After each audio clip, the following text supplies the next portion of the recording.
This is Drew with Boomer Music Company, your band and orchestra experts since 1976, and thepodcastingstore.com, the one-stop shop for all things podcasting and remote learning.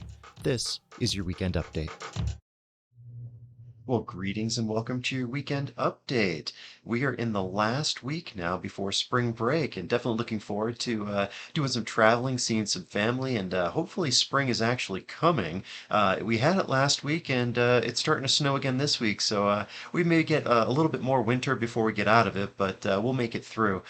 So then this week in the View from the Road video, I was talking about how kind of the velocity of the semester really picks up this time of year. And we've got instrument tryout nights coming pretty much weekly. And then, of course, people are going to be selecting their instruments and doing rentals. And some of the fifth graders are going to start in the spring here. So we've got a lot of stuff going on here. But the other thing that's really going on is the repairs. People like to bring in their instruments when they're out of school. And I totally get that. I understand that. But everyone seems to have that same idea. So if you were thinking you're going to be bringing in your instrument for during spring break to get fixed, I talked about that in this clip from The View from the Road.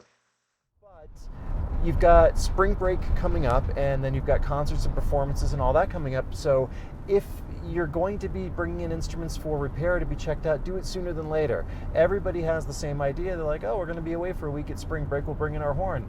First in, first out. So if you have needs, maintenance that you've been deferring and you really want to get it done, get it in as soon as you can, because we definitely want to make sure everybody has instruments that work and that are going to be doing what they need to be doing for their performances.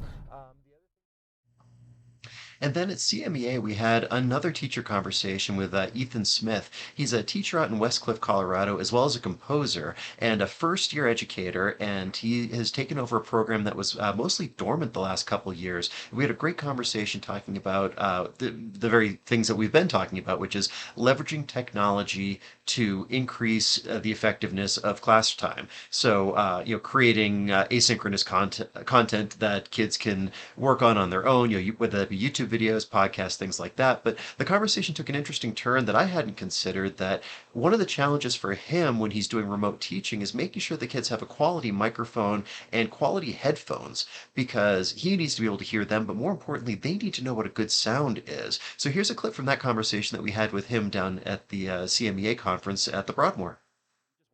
Oh yeah, definitely. Like, especially, since the whole pandemic hit, having these Zoom calls and these working remote and stuff like that, like having a good microphone, for the teacher is really nice, but it's also important for the kids themselves to have these cheaper, really good quality headphones, so that when you do some kind of lesson online, there's going to be latency, but at least what they're hearing is good. Yeah.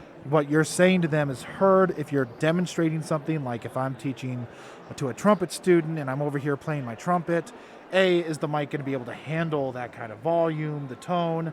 And then are their headphones good enough to actually have said sound into it, which is really important. And you're hitting upon So the overarching theme of that with Ethan is we don't want to compromise the quality of a kid's musical experience just because we can't be there in person to do it all the time. So I think that's a really important lesson.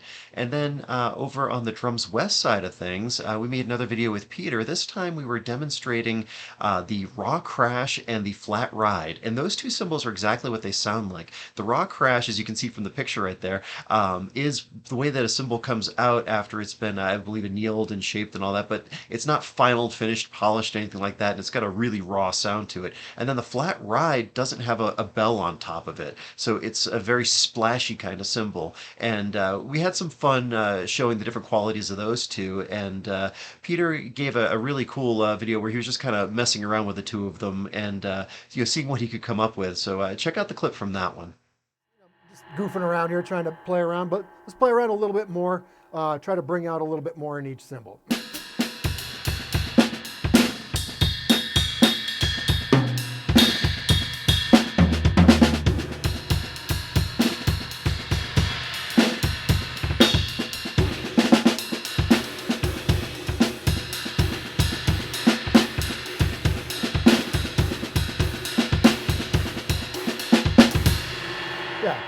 Goofing around.